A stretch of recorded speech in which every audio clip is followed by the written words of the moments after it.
Hi people, welcome back to our channel. మన ఛానల్ని subscribe చేయడం, లైక్ చేయడం మర్చిపోకండి. ఈరోజు టాపిక్లోకి వెళ్ళిపోదాం. ఇంకా శివ శక్తి ప్రేమగా ఉండడం పైనుంచి చూస్తున్న సుహానీకి మాత్రం గుండెల్లో అగ్నిజ్వాలలు రగులుతున్నాయి. శివ రూమ్కి వెళ్ళి ఫ్రెష్ అయి భోజనానికి వెళ్దాం అనుకునేలోపు శక్తి భోజనం రూమ్లోకే తెచ్చింది. ఓహో, ఇక్కడికే తెచ్చావా అంటూ సోఫాలో కూర్చున్నాడు. శక్తి కూడా శివ పక్కనే కూర్చొని భోజనం వడ్డిస్తూ రాధా ఎంగేజ్మెంట్ గురించి చెప్పింది. తెలిసే నాని ఫోన్ చేసింది అన్నాడు శివ. ఒక పక్క నన్ను అత్తయ్యని నోటికి వచ్చినట్లు తిడుతూ శివాని మాత్రం బాగానే బుట్టలో వేసుకుంటుంది. ఎంతైనా ఈ ఆటల్లో చాలా సీనియర్ కదా. కానీ నేను కూడా ఏం తక్కువ కాదు అమ్మమ్మ. మీ అసలు స్వరూపాన్ని ఎప్పటికప్పుడు శివకి చూపించి అత్తయ్యని మీ పంజా నుంచి విడిపించుకోకపోతే నేను శక్తిని ఎలా అవుతాను అనుకుంటుంది మనసులో. శక్తి బొమ్మలాగా అలాగే కూర్చునేసరికి శివ శక్తి మొహం మీద చిటికెలు వేసి, ఓయ్ ఏంటి రాక్షసి అలా బిగుసుకుపోయావు అని అడిగాడు. ఏం లేదు శివ, మన పెళ్ళి వల్లే కదా రాధాకి ఇన్ని ఇబ్బందులు వచ్చింది అని ఆలోచిస్తున్నాను అని అంది. నువ్వు అలా ఆలోచించకే. నాకు తెలిసి రాధాకి కూడా వంశీబావ అంటే ఇష్టమే అనుకుంటా అని అన్నాడు శివ. అవునా, నీకెలా తెలుసు అని అడిగింది శక్తి. పోయిన హాలిడేస్కి బావ ఇక్కడికి వచ్చాడు, అప్పుడు అబ్జర్వ్ చేశాను అన్నాడు శివ నవ్వుతూ.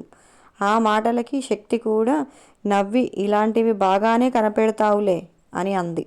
హా, అప్పటికే నాకు కూడా తొలి ప్రేమ పరిచయం అయ్యిందిగా అంటూ శక్తిని దగ్గరికి తీసుకున్నాడు శివ.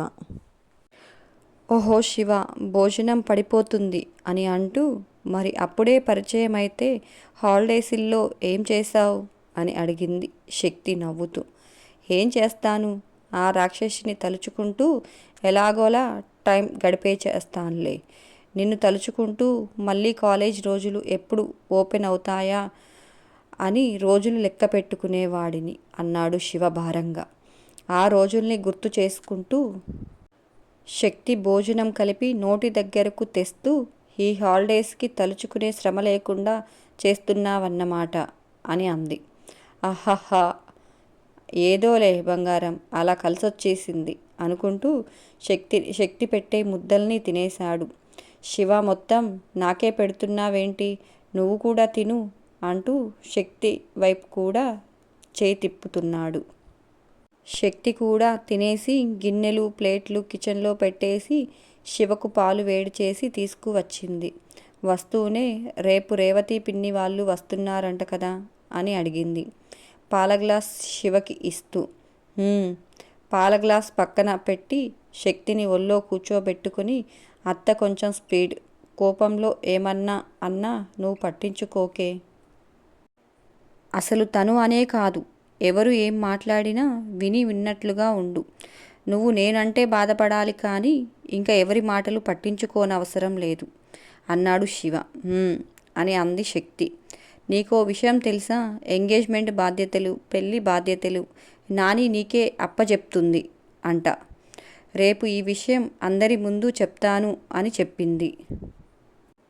అప్పుడు నా వల్ల అంత పెద్ద పని కాదు అని చెప్పవే అన్నాడు శివ. ఈ విషయం నీకెవరు చెప్పారు అని అడిగింది శక్తి. ఎంగేజ్మెంట్ గురించి చెప్పడానికి నాని ఫోన్ చేసింది కదా, అప్పుడే తను ఈ విషయం చెప్పింది అన్నాడు శివ. ఆవిడ ఆ బాధ్యతలు నాకు అప్పచెప్పాలి అని నిర్ణయం తీసుకున్న తర్వాత నేను వల్ల కాదు అని చెప్తే మాత్రం వింటుందా అని అడిగింది శక్తి. నువ్వు కాదు అంటే ఎవరన్నా నానికి సర్ది చెప్తారు కదా. ఎవరో కాదు, డాడీనే చెప్తారేమో. ఇంత చిన్న పిల్లకి అంత పెద్ద బాధ్యత ఎందుకమ్మా అని. నువ్వు నోరు మెదపకుండా నిలబడితే అందరూ నీకు ఇష్టమే అనుకొని వాళ్ళు కూడా ఏం మాట్లాడకుండా ఉంటారుగా అన్నాడు శివ. అమ్మనా అమ్మమ్మ, ఎంత ప్లాన్ చేశావు. పెళ్లి బాధ్యతలు అప్పచెప్పినట్లే అప్పచెప్పి వాటిని నువ్వే చెడగొడుతూ అందరి ముందు నన్ను చేతకాని దానిలా నిలబెట్టాలని చూస్తున్నావు కదూ. కానివ్వు, నేను కూడా నీ పనితనం ఏంటో ఒకసారి పరీక్షించుకోవాలి అనుకుంటున్నాను. అసలు రాధాకి పెళ్ళి ఇష్టమే అని నాకు తెలియాలి కానీ నువ్వు 100 విఘ్నాలు కల్పించినా సరే అన్నిటినీ దాటుకొని నా ఆడపడుచు పెళ్ళిని ఏ ఆటంకం లేకుండా సవ్యంగా జరిగిపోయి తను సంతోషంగా అత్తగారింటికి వెళ్ళేలా చేస్తాను అనుకుంటుంది శక్తి మనసులో.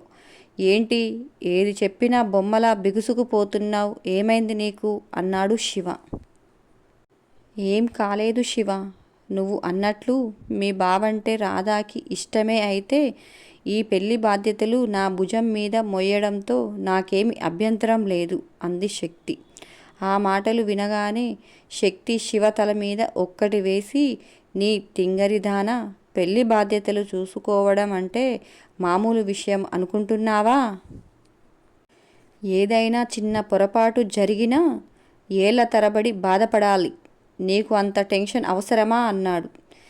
మన అనుకునే వాళ్ళ కోసం పడే టెన్షన్లో కూడా ప్రేమ ఉంటుంది శివ అని అంటూ, అయినా ఈ బాధ్యతలు నేనొక్కదాన్నే మోస్తానా ఏంటి? నా బాధ్యతల్ని పంచుకునే నా ముద్దుల మొగుడివి నువ్వు ఉండగా. ఆ మాటలకి శివ నవ్వుతూ, ఊరికే ఏం మోయను రాక్షసి, అవి మోయాలంటే నాకు బహుమతులు కావాలి అన్నాడు నవ్వుతూ. ఓహో, జరిగేది మీ చెల్లెలు పెళ్ళి, నీ బాధ్యతలను నేను మోస్తున్నాను కాబట్టి నువ్వే నాకు గిఫ్ట్లు ఇవ్వాలి బంగారం అని చెప్పి నవ్వుతూ, అదంతా నాకు తెలియదు, నేను నీకు హెల్ప్ చేయాలి అని అంటే రోజు నాకు గిఫ్ట్లు ఇవ్వాల్సిందే అన్నాడు శివ నవ్వుతూ. అవునా, ఏం గిఫ్ట్లు కావాలో అని అడిగింది శక్తి నవ్వుతూ. హా, అలా అడిగావు బాగుంది. అయినా నాకు పెద్ద పెద్ద బహుమతులు ఏం వద్దే రాక్షసి, కాకపోతే నా చిన్న చిన్న సరదాలకు అడ్డు చెప్పకూడదు. నేను ప్రేమగా దగ్గరకు వస్తే రూల్సు తొక్క తోటకూర కట్ట అని మీటింగులు చెప్పకూడదు. ఇవి కాకుండా మధ్య మధ్యలో కిస్సులు హగ్గులు అవి ఎక్స్ట్రా అన్నమాట. ఇవన్నీ ఇస్తాను అంటే చెప్పు, నా అభయహస్తం నీ వెంటే ఉంటుంది బాలిక అన్నాడు శివ. ఇది మరీ టూ మచ్ శివ అంది శక్తి. ఏంటే టూ మచ్? ఇంత అందమైన పెళ్ళాన్ని పక్కన పెట్టుకొని అన్నీ మూసుకొని పడుకోవడం ఎంత కష్టమో నీకు తెలుసా? టూ మచ్ అంట, టూ మచ్ అని కోపంగా బెడ్ దగ్గరకు వెళ్తూ, అయినా అంత బాధపడుతూ ఏం ఇవ్వక్కర్లేదులే, నా తిప్పలేవో నేనే పడతాను. రేపు నాకేమన్నా పనులు చేయమన్నావనుకో, అప్పుడు చెప్తా నీ పని అంటూ శక్తి మీదకి దిండు విసిరేశాడు శివ. విసిరేసి తన మొహం కూడా కనిపించకుండా అలిగి పడుకున్నాడు శివ. శివ విసిరిన దిండును పట్టుకొని అలిగి పడుకున్న శివని చూసి నవ్వుతూ దగ్గరకు వెళ్ళింది శక్తి. శివ మీద చెయ్యి వెయ్యగానే విదిలిస్తూ, ఏం అక్కర్లేదు, నన్ను ముట్టుకోకు, నీ రూల్స్ బ్రేక్ అవుతాయి అన్నాడు. పర్వాలేదులే, అవనివ్వు అంది శక్తి. ఆ మాట వినగానే ఒక్కసారిగా లేచి కూర్చొని, నిజంగానా అని పట్టుకున్నాడు శివ. హా, నిజంగానే అంది శక్తి నవ్వుతూ. తను వింటుంది కళా నిజమా అని తెలుసుకోవడానికి శక్తిని గిల్లాడు శివ. హా అని గట్టిగా అరిచింది. శివ గిల్లిన చోట చేత్తో రుద్దుకుంటుంది శక్తి. కల కాదు నిజమే అనుకుంటున్నాడు శివ నవ్వుతూ. అది తెలుసుకోవాలి అంటే నిన్ను గిల్లుకోవాలి, నన్ను కాదు అంటూ శివని కూడా గట్టిగా గిల్లింది శక్తి. అంత గట్టిగా గిల్లావేంటే అన్నాడు శివ. ఇది నిజమని నీకు బాగా గుర్తుంటుంది అని చెప్పింది శక్తి. పర్వాలేదు అనే మాట అయితే అంది కానీ శివ చెయ్యి వెయ్యగానే ముడుచుకుపోయింది శక్తి. అరే, ముట్టుకుంటే ముడుచుకుపోతావేంటే? ఇలా అయితే నాకు ఈ జన్మకి ఫస్ట్ నైట్ కాదు కదా, నీ మొగుడిని అయిన నా దగ్గర ఎందుకే నీకింత సిగ్గు అన్నాడు శివ నవ్వుతూ. గొడవ చేశాడు కానీ చివరికి హద్దులు దాటడం శివకి కూడా ఇష్టం లేక, పర్వాలేదులేవే రాక్షసి, ఇంకో 2 ఏళ్ళు ఇలాగోలా ఓపిక పడతానులే. ఆ తర్వాత నో రూల్స్. నిన్ను నా నుంచి ఎవరు కాపాడలేరు అన్నాడు శివ. ఆ మాటలు వినగానే శక్తి నవ్వుతూ, నాకు నా శివ గురించి బాగా తెలుసు. ఎంత చనువిచ్చినా హద్దులు దాటడు అని. నువ్వు నా బంగారానివి కదూ అని ముద్దు చేసింది. శక్తి అలా ముద్దు చేయగానే చిన్న పిల్లాడిలాగా ఒళ్ళో పడుకొని నిద్రపోతున్నాడు శివ. శక్తి శివ తలలో చెయ్యి పెట్టి నిమురుతూ, నిన్ను నా నుంచి ఎవరు వేరు చేయలేరు శివ. ఒకవేళ అలా చెయ్యాలని ఎవరన్నా చూస్తే ఈ శక్తి వాళ్ళని మామూలుగా వదిలిపెట్టదు అనుకుంటుంది శక్తి మనసులో. తెల్లవారడంతో ఉండగానే శక్తికి మెలకువ వచ్చి శివని ఎవరన్నా తన నుంచి దూరం చేస్తారు. శక్తికి ఇష్టమైన నిద్రని కూడా దూరం చేసింది. ప్రేమ కోసం ప్రేమించిన వాడికి ఇష్టమైన వాళ్ళతోనే ప్రేమ యుద్ధం చేయడం తప్పడం లేదు శక్తికి. క్షమించండి అమ్మమ్మ, మీతో యుద్ధం నాకు ఇష్టం లేదు. కానీ మీరే మీతో యుద్ధం చేసేలా ప్రవర్తిస్తున్నారు. అత్తయ్య చెప్పినట్లు మీలో మంచి లక్షణాలు, చెడు లక్షణాలు 2 ఉన్నాయి. కానీ ఈ చెడ్డ లక్షణాలు మీ అన్ని మంచి లక్షణాలను బయటకు కనిపివ్వనివ్వకుండా కమ్మేస్తున్నాయి. త్వరలో మీలో ఉన్న ఈ చెడు అంతం అయిపోయి నాకు మీతో యుద్ధం చేయాల్సిన అవసరం లేకుండా చెయ్యాలని ఆ ఈశ్వరుడిని ప్రార్థిస్తున్నాను. అంతవరకు మీ ఎత్తుగడలకు నా పై ఎత్తుగడలు తప్పవు అనుకుంది శక్తి మనసులో. నిన్నంతా ఎండలో పొలం పనులు చేయడం మూలాన శివ అలసిపోయి ఒళ్ళు తెలియకుండా పడుకున్నాడు. అలా పడుకున్న శివని చూస్తే శక్తికి భలే ముద్దొచ్చేస్తున్నాడు. కానీ ఏమన్నా చేస్తే లేచి కూర్చుంటాడు అని కదిలించకుండా వెళ్ళిపోయింది శక్తి. స్నానం చేసి వచ్చి కుంకుమ పెట్టుకొని తల తుడుచుకుంటూ ఉండగానే లేచి వచ్చి నిద్ర కళ్ళ మీదే శక్తిని చుట్టుకున్నాడు శివ. చెంప మీద చెయ్యి వేసి, లేసావా అని ప్రేమగా అడిగింది శక్తి. అంటూ నన్ను లేపలేదే, ఈరోజు కూడా పొలం వెళ్ళాలి అన్నాడు శివ. లేపుదామనుకున్నాను. నువ్వు అలసిపోయినట్లుగా అనిపించేసరికి లేపాలి అనిపించలేదు అంది శక్తి. శివ కూడా బద్ధకంగా ఒళ్ళు విరుచుకుంటూ, ఈ 4 రోజులు నేనే వెళ్ళాలి తప్పదు. ఈరోజు అత్తవాళ్ళు వచ్చి ఎల్లుండు ఎంగేజ్మెంట్ అంటే డాడీ ఇక్కడ లేకపోతే బాగోదు కదా అన్నాడు శివ. నువ్వు లేకపోయినా బాగోదు కదా శివ. రాత్రి నాకు ప్రామిస్ చేసావు గుర్తుందా అని అడిగింది శక్తి. హా రాక్షసి, గుర్తుంది. నేను ఒక్కసారి పొలం వెళ్ళి రంగయ్యకు అన్నీ చెప్పి 2-3 గంటల్లో వచ్చేస్తాన్లే అన్నాడు శివ. దానికంటే ముందు ఇంకో పని చెయ్యాలి అంది శక్తి. శివ భుజం మీద చెయ్యి వేసి, ఏం పనే అన్నాడు శివ. నువ్వు రాధాను పిలిచి ఈ పెళ్ళి తనకు ఇష్టమో కాదో తెలుసుకోవాలి. ప్లీజ్ శివ, నా కోసం అని జాలిగా అడిగింది.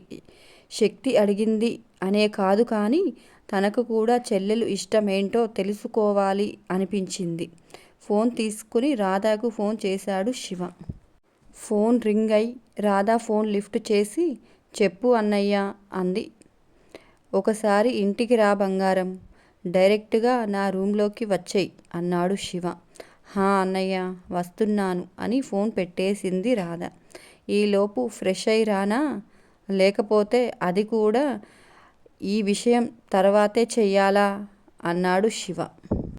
శక్తి నవ్వుతూ శివ మీదికి టవల్ విసిరేసింది. శివ టవల్ మెడలో వేసుకొని రాక్షసి అంటూ వాష్రూమ్కి వెళ్ళిపోయాడు. ఇంతలో డోర్ కొట్టిన సౌండ్ విని వెళ్ళి ఓపెన్ చేసింది. ఎదురుగా రాధాని చూసి నవ్వుతూ లోపలికి రా అని పిలిచింది. రాధ లోపలికి రాగానే డోర్ వేసింది శక్తి. ఏంటే ఇంత పొద్దున్నే అన్నయ్య రమ్మని పిలిచాడు అని అన్నయ్య పిలిచేసరికి నాకు టెన్షన్ వచ్చింది తెలుసా అంది రాధ. మీ అన్నయ్య పిలిస్తే టెన్షన్ ఎందుకే అని అడిగింది శక్తి. ఏమో అంది సడన్గా. ఈ పెళ్ళి అంటున్న దగ్గర నుంచి నాకు ఏది విన్నా టెన్షన్గానే ఉంది అని చెప్పింది రాధ. ఈలోపు ఫ్రెష్ అయి శివ రానే వచ్చాడు. రాధాని చూసి, ఉండు బంగారం, 2 నిమిషాల్లో వస్తాను అంటూ డ్రెస్ తీసుకుని బయటకు వెళ్ళి వెంటనే వచ్చేశాడు. రాధా దగ్గరకు వెళ్ళి మోకాల మీద కూర్చొని 2 చేతులు పట్టుకొని, నీకు బావతో పెళ్ళి ఇష్టమేనా అని అడిగాడు శివ. శివ అలా అడగగానే రాధా ఏం మాట్లాడకుండా సిగ్గుతో తల వంచుకుంది. అది చూడగానే శివ శక్తి వైపు చూసి, చాలా, ఇంకా ఏమన్నా కావాలా అన్నట్లుగా చూశాడు. శక్తి చాలు అన్నట్లుగా తృప్తిగా చూసింది. తను కూడా రాధ కాళ్ళ దగ్గర వెళ్ళి కూర్చొని శివ చేతిలో ఉన్న రాధ చెయ్యిని తీసుకుని, ఈ పెళ్ళి అంటున్న దగ్గర నుంచి నాకు ఎంత గిల్టీగా ఉందో తెలుసా? నా వల్లే నీకు ఇంత అర్జెంటుగా పెళ్ళి చేస్తున్నారు. అసలు నీకు ఈ పెళ్ళి ఇష్టమో లేదో అని నాలో నేనే నలిగిపోయాను అంది. ఆ మాటలు వినగానే, అయ్యో, నువ్వు అలాంటివి ఏమి మనసులో పెట్టుకోకు. నాకు మా బావంటే చిన్నప్పటి నుంచి చాలా ఇష్టం. కానీ నాకు అప్పుడే పెళ్లి చేసుకోవాలని లేదు. డిగ్రీ పూర్తి అయ్యాకైతే బాగుండు అనుకుంటున్నాను. పోన్లే, 2 ఏళ్ల ముందు అవుతుంది అంతేగా అని అంది రాధ. రాధ కళ్ళల్లోకి చూసిన తర్వాత తన బావంటే తనకి ఎంత ఇష్టమో ఆ కళ్ళల్లో స్పష్టంగా కనిపించింది. శక్తికి తను కూడా మనసులో నుంచి పెద్ద భారం దిగినట్లుగా ఉంది. ఇంతలో శివని శకుంతల పిలిచేసరికి బయటకు వెళ్ళాడు. రాధ శక్తికి, మా బావ చాలా మంచివాడే. కాదు, అసలు దాని మనస్తత్వానికి మా బావ మనస్తత్వానికి సంబంధమే లేదు. బావ పద్ధతులు అన్నీ మా పెదనాన్నలాగా ఉంటాయి తెలుసా అని అంది రాధ. రాధ వాళ్ళ బావని మామయ్య గారితో పోల్చేసరికి శక్తికి కూడా వంశీ అంటే మంచి అభిప్రాయం ఏర్పడింది. అంతే. ఈ వీడియో నచ్చిందా? నచ్చితే మన ఛానల్ని సబ్స్క్రైబ్ చేయండి, లైక్ చేయండి, కామెంట్ చేయడం మర్చిపోకండి. మరొక టాపిక్తో మీ ముందుకు వస్తాను. Bye bye.